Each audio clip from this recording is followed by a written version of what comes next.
Day 17, episode 17. Today just want to share to you one story I heard as a kid. Probably some of you have also heard of this before. It's basically about a story of a baby elephant, and also a tree. Okay, so basically it goes in this way: is that there was a baby elephant tied to chain to basically a tree. Okay, so as a little elephant, every time he tries to move, right, he can't, because he was a baby elephant and the tree was quite big lah. And the owner would actually feed it once in a while, take it away to do some training or whatsoever, and then come back and then chain it back to that tree. And as the elephant grew bigger, it was still not strong enough to get away from that tree, and this goes on to many years lah. Eventually the elephant grew up to be a massive big elephant, even bigger than the tree. But at that point, right, when it was chained to the tree, it has already decided not to escape and not even bother to move.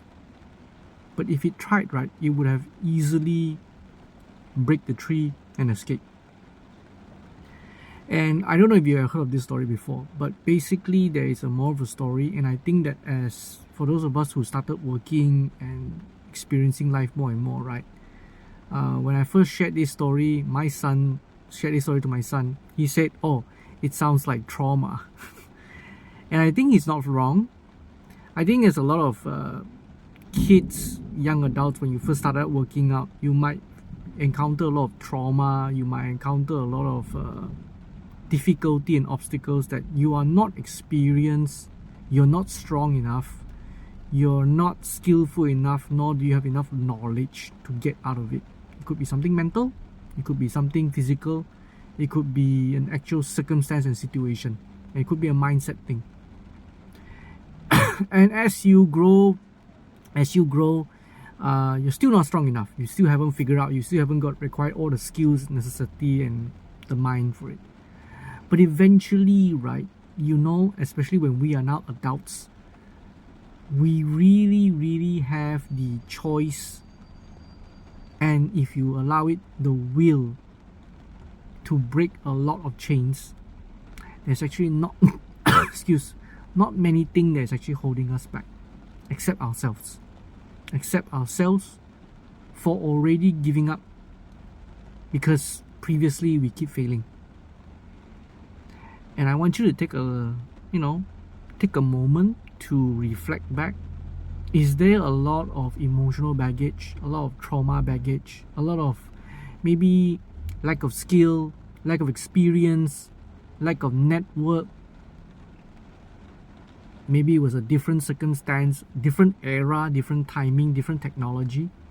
Were there things that was actually holding you back that you were not able to do? But if you think about it now, right, if you wanted to, you would have easily break both the chain and the tree and escape or advance into a new direction. Okay, this is something that I try to think about it, to be mindful about. And I think that sometimes is that we discover new answers to our question, and while we might not have a solution for something now, it could be something that we can have a solution further later on, or if we intentionally think how to get on to break our chains. So I hope this helps. Take a little bit of time to do some self-reflection and think maybe what chains are you being held on to that you can't break out from. I'll see you guys tomorrow, okay? Alright, bye.